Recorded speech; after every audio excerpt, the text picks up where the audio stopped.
Hey, what's up everybody? Welcome to this edition of Just the Tips. I'm your host Cryptochronica, here to talk with you today about fade-throughs. Fade-throughs are a great way of getting some dynamic control over an audio clip. Check out this riser.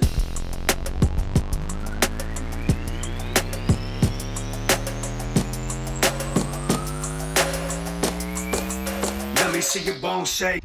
Cool, so the first thing that I'm noticing is that as the sub pitches up, it becomes perceptually louder, and that's because our ear hears higher frequencies more acutely than it hears lower frequencies. So to compensate for this as it's moving up the frequency ladder, I would like to fade it down in volume. Now if I'm going to go from an absolute full volume sound to an absolute no volume sound, it can be quite dramatic.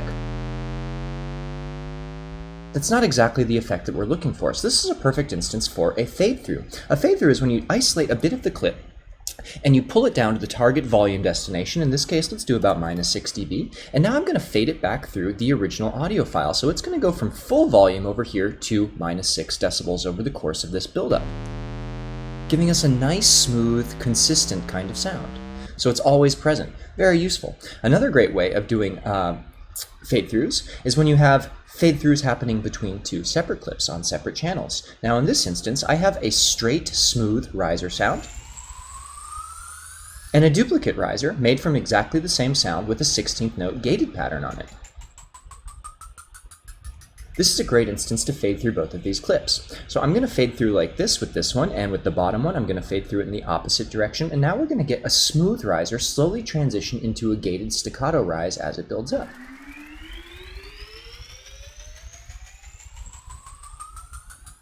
Really great effect. You're able to put this kind of rhythmic dancing on an otherwise smooth sound.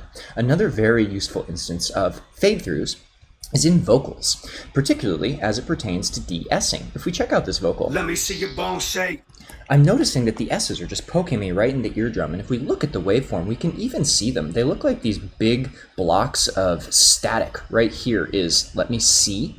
And so I'm going to isolate the S of this C word, and to pull down the sibilance, I'm going to set it to maybe -6 decibels as well, and fade it back through the original clip, so that way we're not noticing that transition. Now de-essers are really great. However, I think that getting into this kind of manual de-essing gives you a much better control over the S sound itself. So now if we listen to the whole audio clip, let's give that its fade through, it should be a lot more subtle and a lot less obnoxious on our eardrums. Let's check it out. Let me see your bone shake. Sweet. Super useful way of using fade-throughs. Now finally, the last little tip today is using fade-throughs in drums. So I've created this drum loop here, and the original form was all the way open, sounding like this. So with the first instance of the drums, it sounds completely open.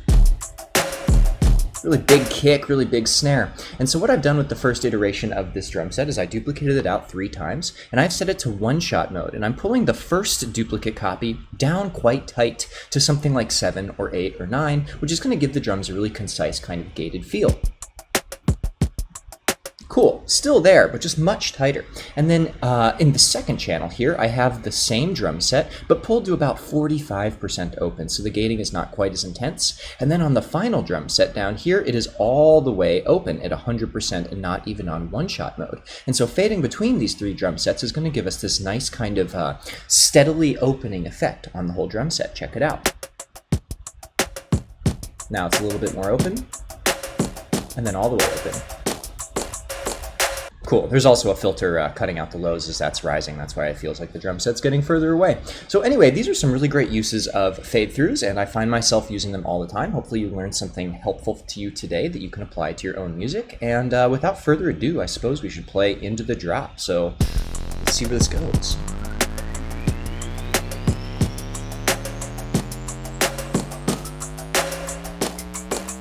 Let me see your bone shake.